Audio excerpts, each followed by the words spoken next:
नमस्कार दोस्तों, दृष्टि एजुकेशन पर आप सभी का स्वागत है। आज आए सभी लोग। आज हम टेट के लिए ईवीएस के 3 प्रश्न देखेंगे जो कि प्रीवियस ईयर से लिए गए हैं। तो आज आए सभी लोग, लाइक शेयर कर दें जल्दी।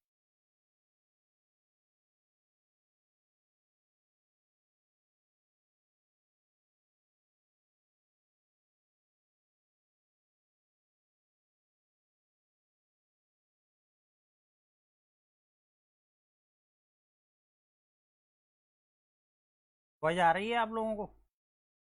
बताएं जल्दी से। आरवी सरुस्ता, राधे राधे सभी को। चलिए स्टार्ट करते हैं फिर। आज का पहला प्रश्न है, कुनैन निम्न में से किस पेड़ की छाल से प्राप्त होती है? कुनैन निम्न में से किस पेड़ की छाल से प्राप्त होती है? पहला है सिनकोना, दूसरा नीम, तीसरा अशोक, चौथा है बबूल। बताएं जल्दी। कुनैन क्या है? एरिया की एक दवा है। पेड़ की छाल से प्राप्त होती है, सभी को पता होगा ये। राधे राधे चंद्रकांत सोनी पांडे, बिल्कुल सही है। अनीता पाठक, सही बताया। ये होती है पेड़ की छाल पालकर प्राप्त किया जाता है। ठीक है, नेक्स्ट देख लेते हैं। रजत ने अपने मित्र से कहा, मैं नहीं खेल सकता क्योंकि मुझे बुखार है। ठीक है, मैं कपकपी, बुखार, सिर दर्द और अंत में पसीना आने के चक्र से गुजरता हूँ। रक्त की जांच के बाद डॉक्टर ने मुझे कड़वी दवाई दी। यह किस रोग से पीड़ित हो सकता है? पहला है मलेरिया, आदि बुखार, तुषार या हैजा। बताएं जल्दी से। कपकपी, बुखार, सिर दर्द और अंत में पसीना आने के चक्र से गुजरता हूँ, किस रोग के लक्षण होते हैं ये?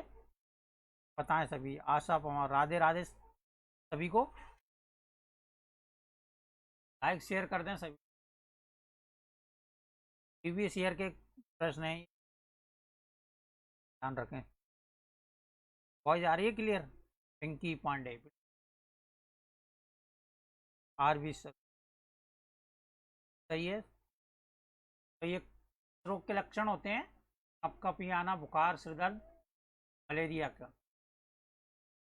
कौन सी दवाई जाती है? कड़वी होती। तीसरा प्रश्न देख लें। सबसे अधिक लवणीय सागर है, कौन सा है? अरब सागर, मध्य सागर, लाल सागर या मृत सागर? बताएं जल्दी। पाठक, मलेरिया, बिल्कुल सही है। सबसे अधिक लवणीय सागर कौन सा है? लवणीय मतलब नमकीन, नमक की मात्रा मात्रा में पाई जाती है।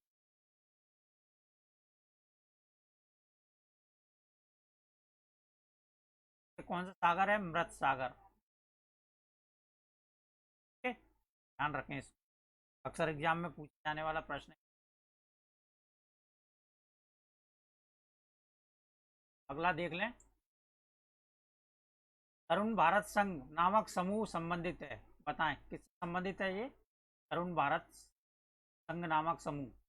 पहला है स्कूल में दोपहर का पका हुआ भोजन उपलब्ध कराने। दूसरा है आर्थिक रूप से कमजोर वर्गों के बच्चों के लिए निःशुल्क कोचिंग चलवाने से। तीसरा है पुरानी झीलें पुनः करने से। और चौथा है विशेष रूप से सक्षम बच्चों को सीखने में मदद करने। हाँ जल्दी से, क्या होगा चौथे का? छः का चार सभी का सही है। आशा कुमार, पिंक, बिल्कुल सही है पिंकी।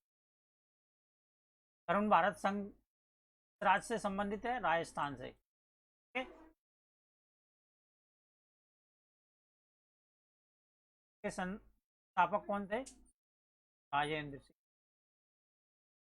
जल पुरुष कहा जाता है राजेंद्र सिंह। ठीक है, तो ये पुरानी झीलें, तालाब, बावड़ी को जल संरक्षण से संबंधित है। भारत कार्य करता है। ठीक है, स्थापक थे आयन के, तो जल पुरुष के नाम से भी जाना जाता है।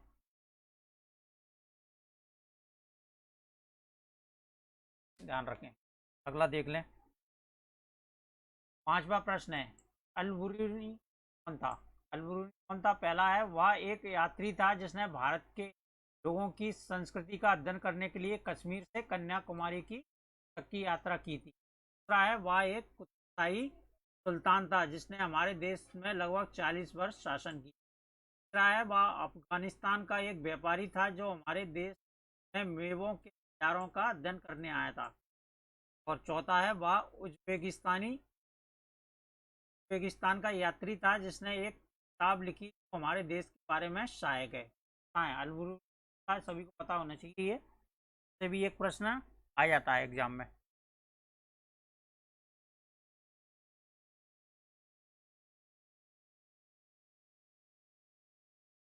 5 का डी, चंद्रकांत सोनी, बिल्कुल सही है। कौन सी बुक लिखी थी इन्होंने? कमेंट करके बताएं जल्दी से। अलबुरूनी ने उज्बेकिस्तानी यात्री था जिसने किताब लिखी थी जो हमारे देश के बारे में सहायक थी। ओके, बताएं जल्दी से। अनीता पाठक, पिंकी पांडे, अंजलि चौहान, सभी ने सही बताया है। लाइक शेयर कर दें सभी का नाम जरूर बताएं। छठा प्रश्न है, घटपर्णी पौधा जिसे निपेंथिस बोला जाता है। पहला है, भारत में नहीं पाया जाता है। दूसरा है, मेंढकों, कीड़े मकोड़ों और चूहों को चालाकी से फंसाकर खा जाता है। तीसरा है, कीड़े मकोड़ों को आकर्षित करने के लिए उच्च तारत्व की ध्वनियां निकालता है। और चौथा है, का मुंह की कांटियों से ढका होता है। तो घटपर्णी पौधे के बारे में कौन सा कथन इसमें सत्य है? भारत में नहीं पाया जाता है, भारत में भी पाया जाता है। कहाँ पर पाया जाता है भारत में? ये मेघालय राज्य में। देश में कहाँ पर पाया जाता है ये? ऑस्ट्रेलिया और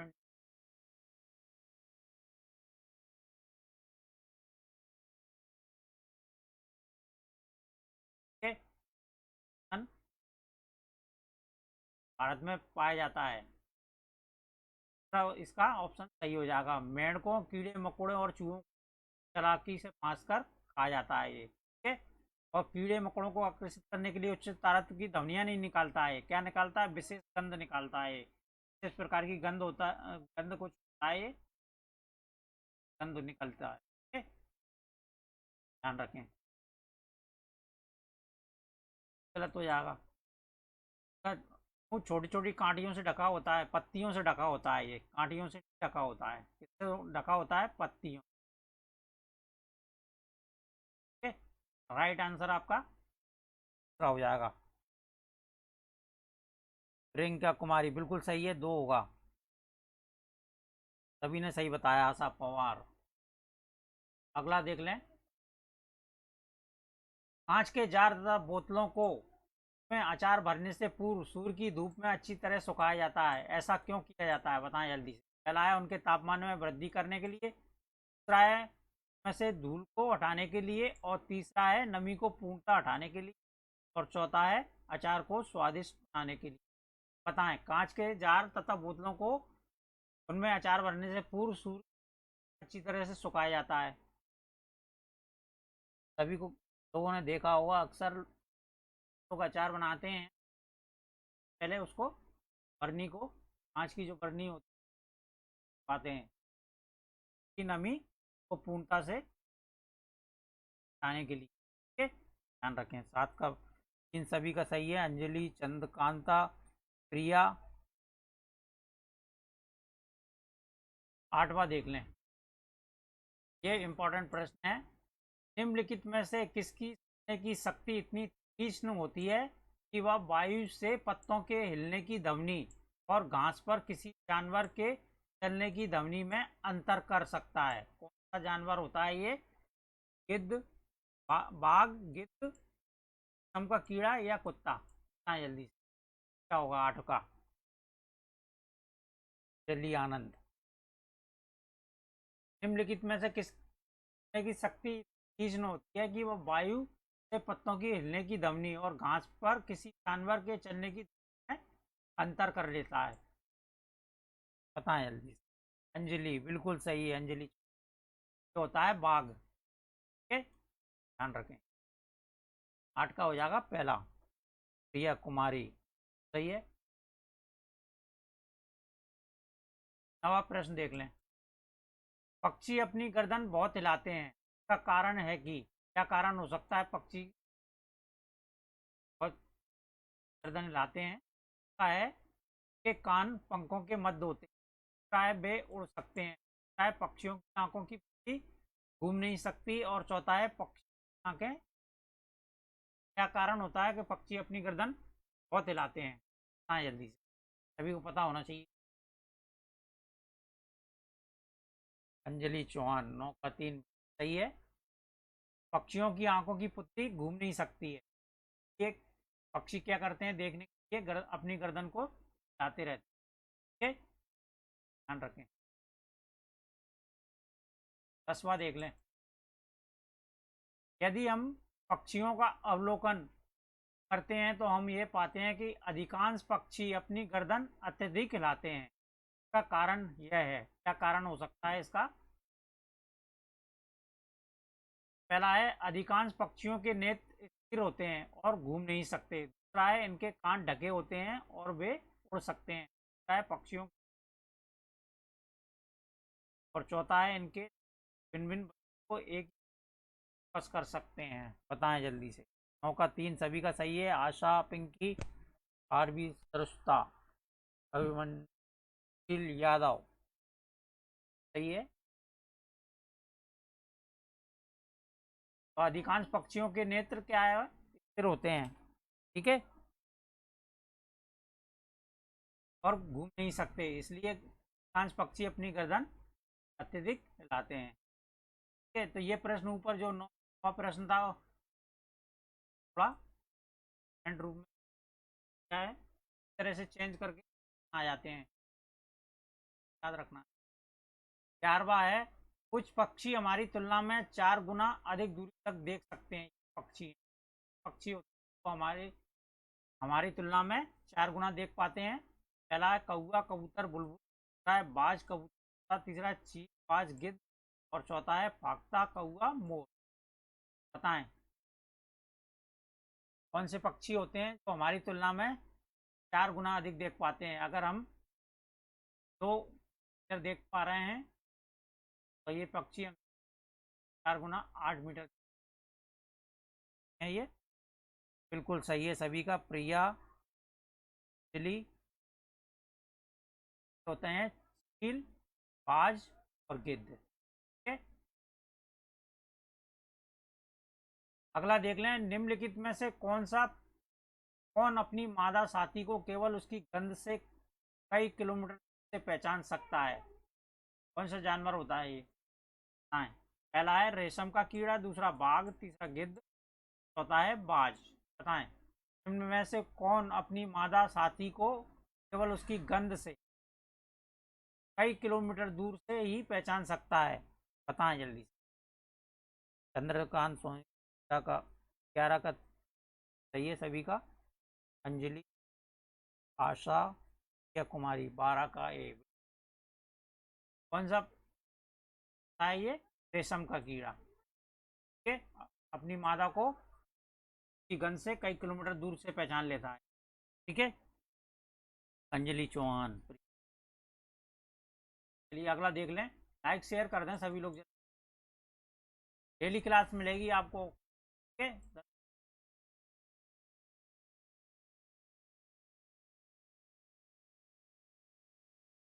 ध्यान रखें। मसालों का बगीचा उपनाम से राज्य है, कौन सा राज्य है ये? कर्नाटक, केरल, झारखंड या गोवा?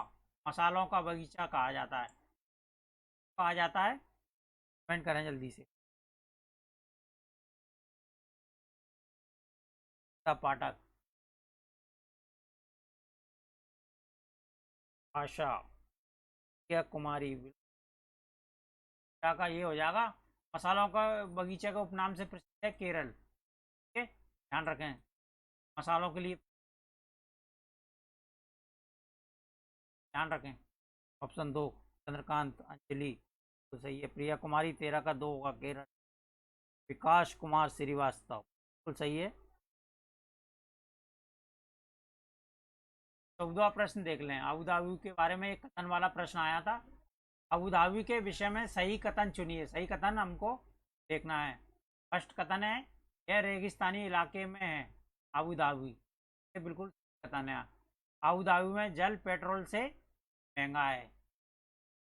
ये भी सही है। अबू धाबी में जल नहीं पाया जाता है, ना नदी है ना जल तालाब है। यहाँ पर पेट्रोल सस्ता होता है। ये भी कथन सही है। यहाँ की स्थानीय भाषा अरबी है। अबू धाबी की स्थानीय भाषा क्या है? अरबी है। सही है। अबू धाबी की मुद्रा को दिनार कहते हैं। अबू धाबी की मुद्रा क्या होती है?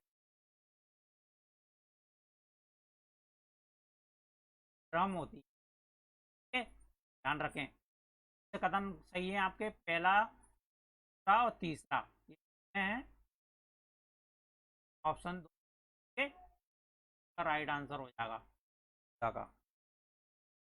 अंजलि ध्यान रखें।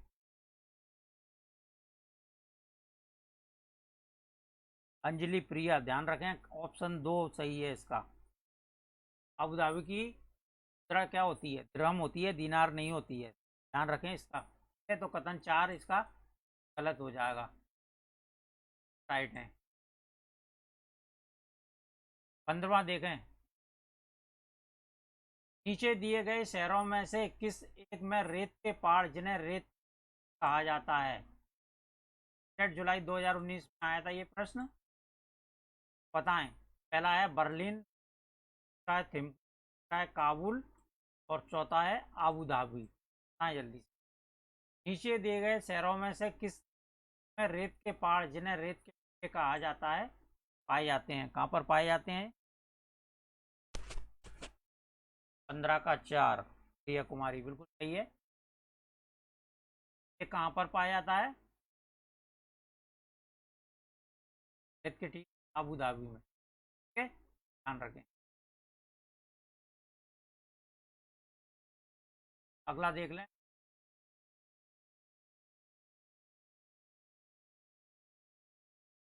16वां प्रश्न है, पर्यावरण अध्ययन का वर्तमान पाठ्यक्रम कुछ सामान्य विषयों के आधार पर बुना गया है। निम्न इनमें नहीं पूछा है। ध्यान रखें। पर्यावरण अध्ययन का वर्तमान जो पाठ्यक्रम है वो कुछ 6 थीमों पर लिखा हुआ है। ठीक है? इसमें सम्मिलित नहीं है, ये पूछा है इसमें। पानी, वायु, जन, आवास। बताएं जल्दी से। सबसे पहली थीम क्या होना चाहिए? 6 थीम। परिवार और मित्र। ठीक है? पहली थीम हो जाएगी आपकी पानी या जल है, जन है, आवास। ठीक है? और पांचवी है पेड़ पौधे। छठी है हम बनाते हैं और करते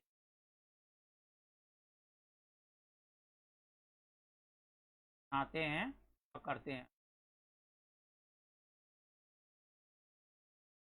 यह थीम याद होना चाहिए। वैसे कौन सी थीम नहीं है आपकी? का हो जाएगा दूसरा। अनीता पाठक, प्रिया कुमारी, आशा पंवार, दिली चौहान। ध्यान रखें दूसरा। वायु नहीं शामिल है इसमें। ठीक है, आरबी सर सही बताया। अगला है, निम्नलिखित में से कौन सा वर्तमान पर्यावरण पाठ्यक्रम के 6 मुख्य थीमों में से एक नहीं है? अभी ऊपर बताया था 6 मुख्य थीम कौन कौन सी थी में से। एक भोजन है, आवास है और हम चीजें कैसे बनाते हैं। काम और खेल क्या है की उप थीम में? ये बताएं। परिवार और मित्र। 4 थीम होती है, हार और मिथ में से एक ये है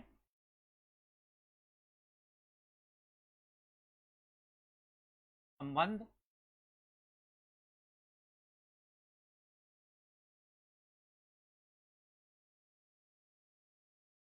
काम और खेल पर है। बताएं कौन सी है।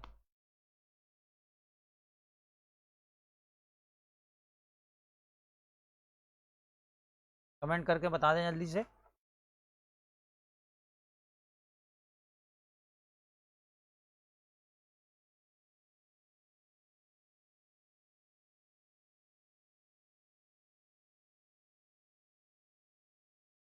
पेड़ पौधे होते हैं। ठीक है?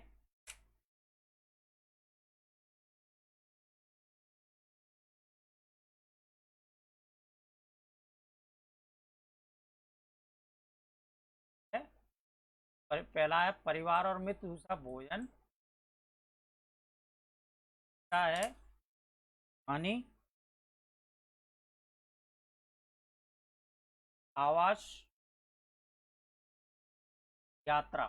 पेड़ पौधे नहीं आएगा इसमें, यात्रा है। ठीक है, करेक्शन कर लें। इसमें आएगा, इसमें आएगा पेड़ पौधे। ठीक है, ध्यान रखें।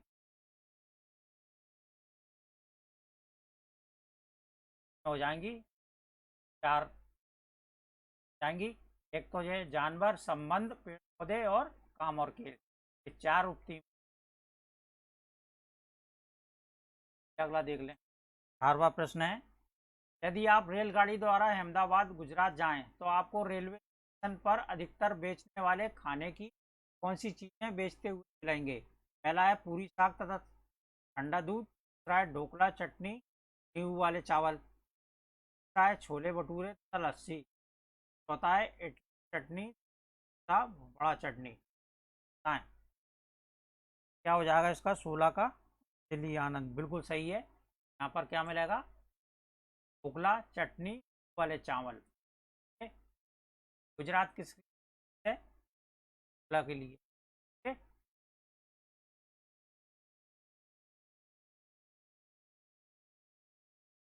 अगला देख लें। निम्नलिखित में से कौन सा कीट मधुमक्खियों की भांति कॉलोनी बस्ती में एक साथ नहीं रहता है। नहीं पूछा है, ध्यान रखें। कौन सा कीट होता है ये जो समूह में नहीं रहता है। पहला है ततैया बर्रा, दूसरा चींटी, तीसरा दीमक और चौथा है मकड़ी। बताएं जल्दी से, 19 का बताएं। 18 का तो सही है सभी का। क्या बताएं, कौन सा कीट मधुमक्खी भांति कॉलोनी बस्ती या समूह में एक साथ नहीं रहता है। तो ये होती है मकड़ी। ठीक है, मकड़ी घरों में देखी होगी आपने, दालों में। ठीक है, तो ये सभी समूह में रहने वाले जीव।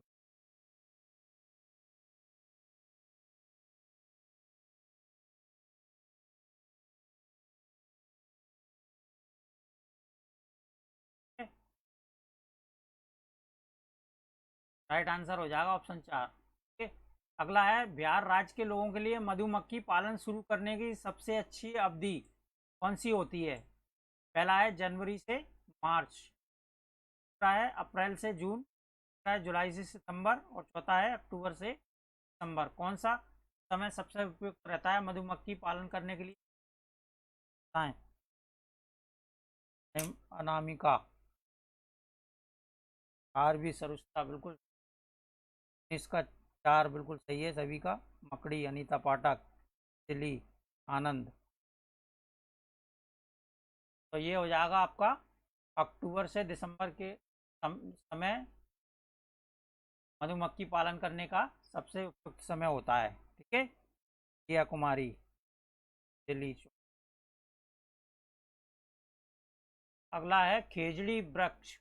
खेजड़ी वृक्ष के बारे में सही कथनों का चुनाव कीजिए। फर्स्ट कथन है, यह वृक्ष मुख्यतः रेगिस्तानी क्षेत्रों में पाया जाता है। कहाँ पर पाया जाता है ये, राजस्थान में, रेगिस्तानी इलाका है।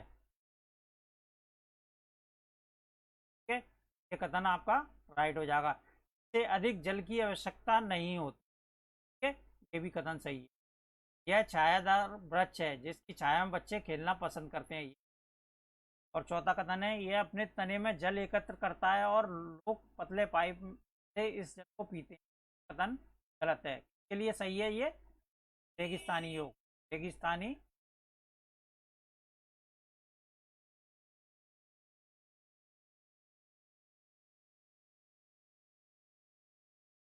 रेगिस्तानी भोग होता है उसके लिए। ठीक है, कथन आपके सही हो जाएंगे पहले वाले।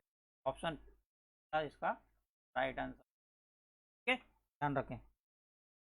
हाँ, पहला होगा अंजलि। चंद्रकांत सोनी बिल्कुल सही है। नामिका या कुमारी। अगला देख लें। कथन वाला प्रश्न ये आया था हाथियों पर। निम्नलिखित में से सही कथन चुनिए। सही कथन चुनना है। फर्स्ट कथन है, हाथी गंदेले पानी में खेलना पसंद करते हैं क्योंकि इससे उनके शरीर को ठंडक मिलती है। ये बिल्कुल सही बात है। अधिकांश हाथी में लगभग 10 घंटे आराम करते हैं। हाथी 1 घंटे आराम करता है, 2 से 4 घंटे। कथन गलत हो गया। 3 महीने के हाथी के बच्चे का वजन लगभग 200 किलोग्राम होता है। तो ये का जो हाथी होता है, हाथी का बच्चा होता है, वजन 200 लगभग 200 किलोग्राम के आसपास होता है। ठीक है, अधिकांश बड़े हाथी एक दिन में कितना लगभग 100 किलोग्राम पत्ते झाड़ियाँ खा लेते हैं। कथन आपके फर्स्ट, थर्ड और फोर्थ किसमें है ये? ऑप्शन ध्यान रखें। और अगला देख लें। 23वां प्रश्न है, पशुओं की त्वचा पर विविध पैटर्न डिजाइन बने होते हैं, उसका कारण क्या है? पहला है उनकी शारीरिक शक्ति को इंगित करते हैं। दूसरा है परावर्तित प्रकाश के कारण होते हैं। तीसरा है उनकी त्वचा पर बालों के कारण होते हैं। और चौथा है उस जलवायु के कारण होते हैं वे रहते हैं। बताएं जल्दी से। पशुओं की त्वचा पर विविध पैटर्न बने होते हैं, कारण से होता है उनकी त्वचा पर बालों के कारण। ठीक है, ध्यान रखें। ऑप्शन 3 इसका राइट आंसर हो जाएगा।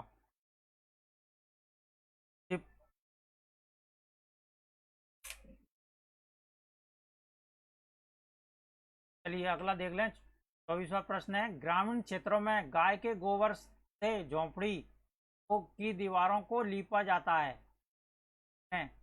पहला है फर्श को प्राकृतिक रंग देने के लिए। कीड़ों को दूर कर रखने के लिए। तीसरा चिकना और साफ बनाने के लिए। और चौथा है खुरदरा बनाकर घर्षण बनाने के लिए। बताएं जल्दी से। ग्रामीण क्षेत्रों में गाय के गोबर से झोंपड़ी दीवारों को लीपा जाता है। क्यों क्यों लीपा जाता है? कीड़ों को दूर करने के लिए। ध्यान रखें। ठीक है, ऑप्शन 2 का राइट आंसर हो जाएगा। 23 का 3 अनीता पाठक बिल्कुल सही है। महेश कुमार मौर्य। 24 का 20 सभी का सही है। अनामिका, चंद्रकांता, आशा का 24 का 2 होगा। ध्यान रखें सभी लोग। कीड़ों को दूर रखने के लिए।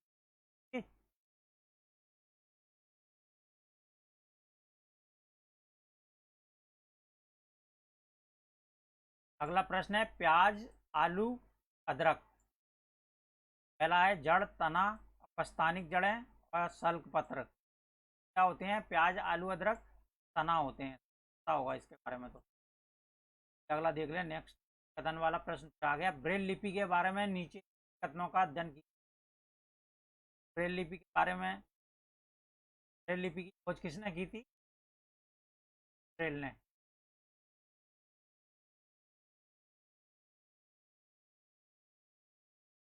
का पहला है, ब्रेल को मोटे कागज पर बिंदु से बिंदु बनाकर लिखा जाता है। ये बिल्कुल, यह 8 बिंदुओं पर आधारित हो, कितने बिंदुओं पर होती है? 6 बिंदुओं पर होती है। ठीक है, ब्रेल लिपि। कथन गलत हो जाएगा दूसरा।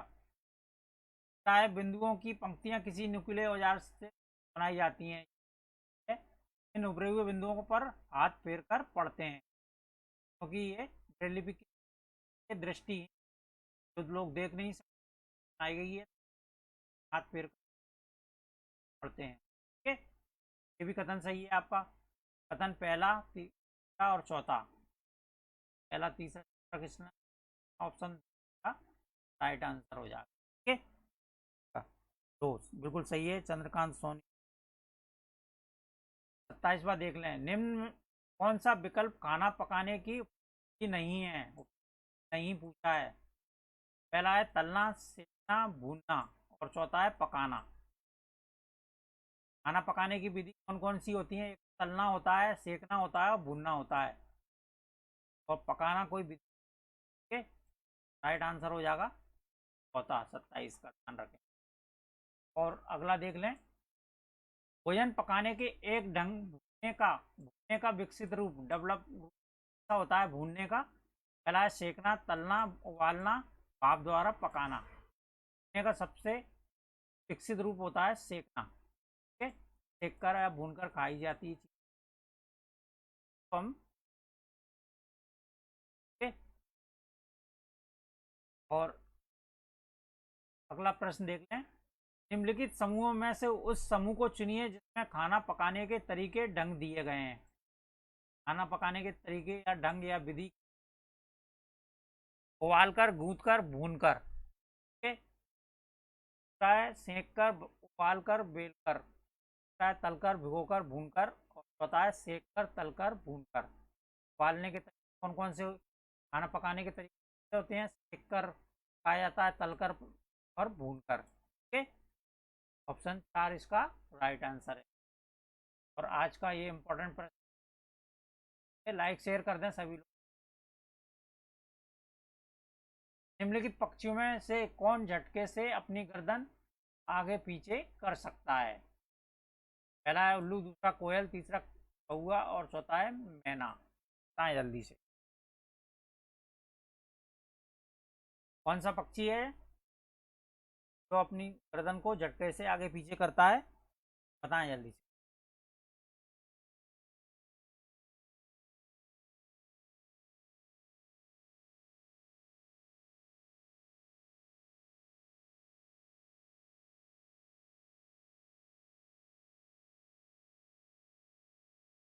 30 का 4, चंद्रकांत सोनी बिल्कुल सही है। ये पक्षी होता है मैना। ठीक है, तो आज के लिए इतना ही, धन्यवाद सभी को। लाइक शेयर जरूर कर दें सभी लोग, और लोगों को भी बता दें क्लास हमारी चली रहेगी। ठीक है,